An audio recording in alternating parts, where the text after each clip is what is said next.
नमस्कार सभी श्रोताओं को। आज हम उपन्यास कर्मभूमि के भाग 2 का वाचन करेंगे।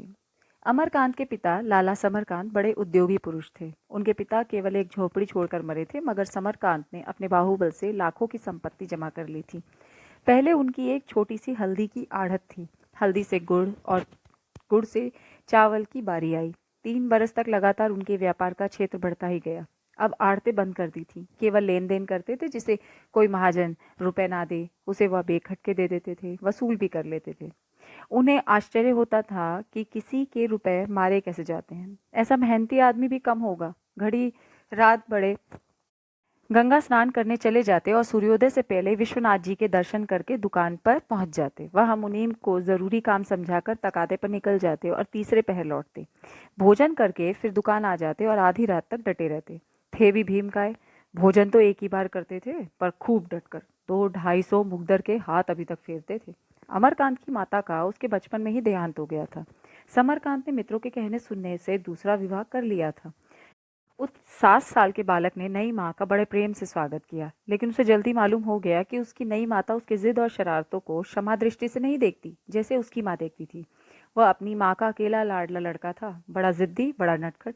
जो बात मुंह से निकल जाती उसे पूरा करके ही छोड़ता। नई माता बात बात पर डांटती थी, यहाँ तक कि उसे माता से द्वेष हो गया था। जिस बात को वह मना करती उसे वह बात बता के करता। पिता से भी ठीठ हो गया। पिता और पुत्र में स्नेह का बंधन अब ना रहा। लाला जी जो काम करते, बेटे को उसमें अरुचि होती। वह मलाई के प्रेमी थे, बेटे को मलाई से अरुचि हो गई। वह पूजा पाठ बहुत करते, लड़का उसे ढोंग समझता। वो पहले सिरे के लोभी थे, लड़का पैसे को ठीकरा समझता। मगर कभी कभी बुराई से भलाई पैदा हो जाती है। पुत्र सामान्य रीति से पिता का अनुगामी होता है। महाजन का बेटा महाजन, पंडित का पंडित, वकील का वकील, किसान का किसान होता है। मगर यहाँ इस द्वेष ने महाजन के पुत्र को महाजन का ही शत्रु बना दिया। जिस बात का पिता ने विरोध किया वह पुत्र के लिए मान्य हो गई, और जिसको सराहा वह त्याज्य। महाजनी के हथकंडे और षड्यंत्र उसके सामने रोज ही रचे जाते। उसे इस व्यापार से इस प्रकार घृणा हो गई कि देखे ना।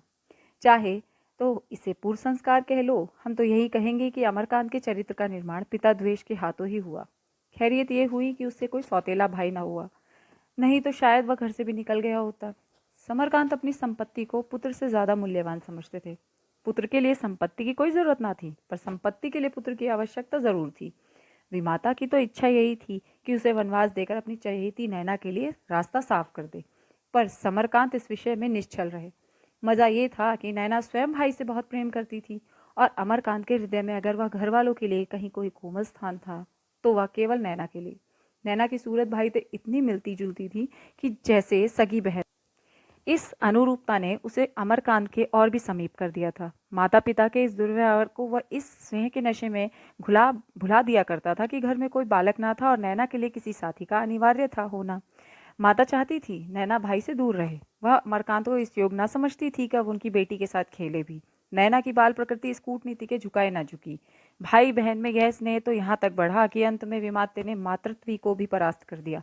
विमाता ने नैना को भी अपनी आंखों से गिरा दिया और पुत्र की कामना लिए संसार से विदा हो गई। अब नैना घर में रह गई अकेली। समरकांत बाल विवाह की बुराइयां अच्छी तरह समझते थे।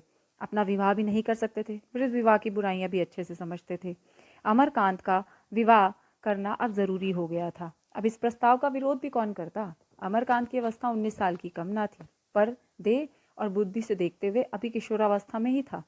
देह का दुर्बल, बुद्धि का मंद। पौधे का कभी मुक्त प्रकाश ही ना मिला, कैसे बढ़ता कैसे फैलता।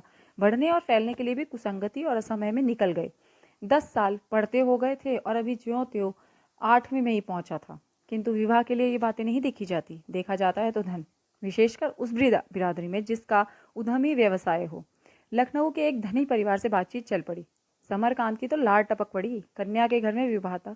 माता के सिवा निकट का कोई संबंधी ना था और धान की कोई धाय नहीं थी। ऐसी कन्या बड़े भाग से मिलती है। उसकी माता ने बेटे के सादा बेटी से पूरी की थी। त्याग की जगह भोग, शील की जगह तेज, कोमल की जगह तीव्र का संस्कार किया था। सिकुड़ने और सिमटने का उसे अभ्यास भी ना था।